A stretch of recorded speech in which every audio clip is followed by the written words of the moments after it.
पुरानी कथा है। एक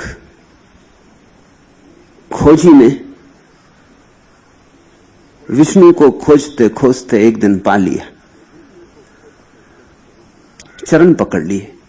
बड़ा आह्लादित था, आनंदित था, जो चाहिए था मिल गया था। खूब खूब धन्यवाद दिए विष्णु को और कहा कि बस एक बात और, मुझसे कुछ थोड़ा सा काम करा लें, कुछ सेवा करा लें। आपने इतना दिया, जीवन दिया, जीवन का परम उत्सव दिया, और अब ये परम जीवन भी दिया, मुझसे कुछ थोड़ी सेवा करा ले। मुझे ऐसा न लगे कि मैं आपके लिए कुछ भी ना कर पाया, आपने इतना किया, मुझे थोड़ा सा सौभाग्य दे दें। जानता हूं आपको किसी की जरूरत नहीं, किसी बात की जरूरत नहीं, लेकिन मेरा मन रह जाएगा कि मैं भी प्रभु के लिए कुछ कर सका। विष्णु ने कहा, कर सकोगे, करना बहुत कठिन होगा। मगर भक्त जिद अड़ गया तो कहा, ठीक है, मुझे प्यास लगी। क्षीर सागर में तैरते हैं विष्णु, वहां कैसी प्यास। पर इस भक्त के लिए कहा कि चल ठीक, मुझे प्यास लगी, तो जाके एक प्याली भर पानी ले आ। भक्त भागा। तुम कहोगे क्षीर सागर था, वहीं से भर लेता, लेकिन जो पास है वो तो किसी को दिखाई नहीं पड़ता।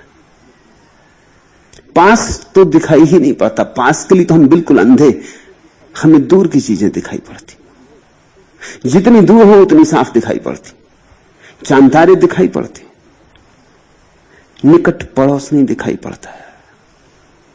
उसे भी नहीं दिखाई पड़ा होगा, तुम जैसा ही आदमी रहा होगा, भागा, उसने कहा अभी लाता हूं, चला, उतरा संसार में। एक द्वार पे जाके दस्तक दी, एक सुंदर युवती ने द्वार खोला। उस भक्त ने कहा कि देवी, मुझे एक प्याली भर शीतल जल मिल जाए। उस युवती ने कहा, आप आए हैं, ब्राह्मण देवता भीतर विराजे,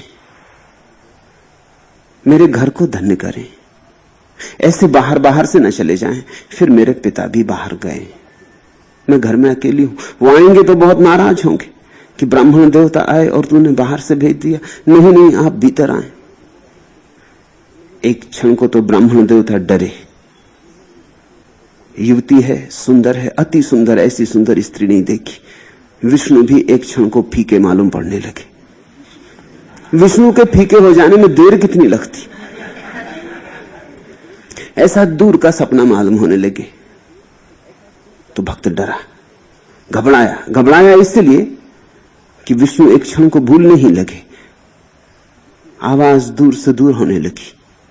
उसने कहा कि नहीं नहीं, माथे पे पसीना आ गया। लेकिन युवती तो मानी ना, उसने हाथ ही पकड़ लिया ब्राह्मण देवता का कि आप आए भीतर, ऐसे न जाने दूंगी। उसके हाथ का पकड़ना ब्राह्मण देवता के विष्णु बिल्कुल विलीन हो गए। वो भीतर ले गई। उसने कहा, जल तो आप ले जाएंगे, लेकिन पहले स्वयं तो जलपान कर लें। तो नाश्ता करवाया, पानी पिलाया। एकांत, उस युवती का सौंदर्य, उस युवती का भाग भाग के ब्राह्मण देवता की सेवा करना। विष्णु धीरे धीरे स्मृति से उतर गए।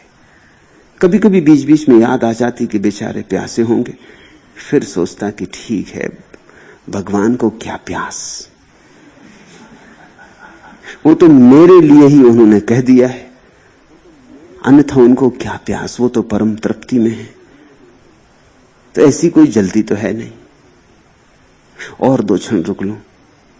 और युवती ने जब निमंत्रण दिया कि जब आप आ ही गए हैं, मेरे पिता भी थोड़ी देर में आते ही होंगे, उनसे भी मिल के जाएं, तो वो सहज ही राजी हो गया।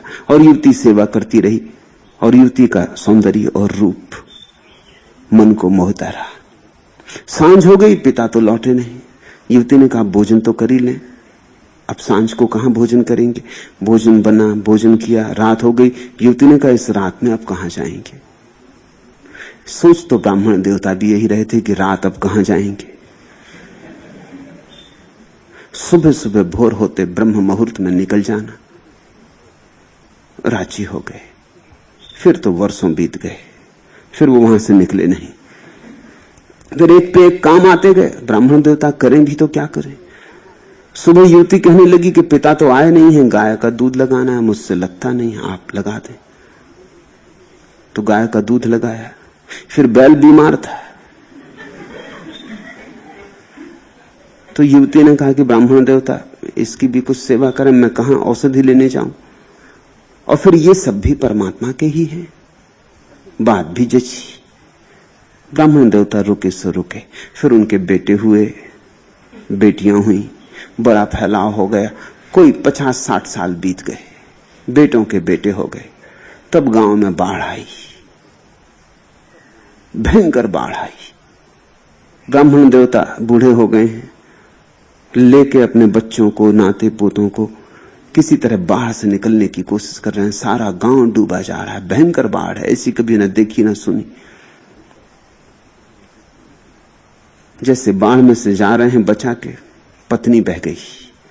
पत्नी को बचाने दौड़े तो जिस बच्चे का हाथ पकड़े था उसका हाथ छूट गया। उस किनारे पहुंचते पहुंचते सारा परिवार विलीन हो गया बाढ़ में। उस किनारे एक पत्थर की चट्टान पर ब्राह्मण देवता खड़े और बाढ़ की बड़ी उतंग लहर आती। उतंग लहर पर आते हैं विष्णु बैठे हुए और कहते हैं, मैं प्यासा ही हूं, तुम अभी तक पानी नहीं लाए। मैंने तुमसे पहले ही कहा था तुम न कर सकोगे, क्योंकि तुम संसार छोड़कर भागे थे। जो छोड़ के भागता है उसका आकर्षण शेष रहता है।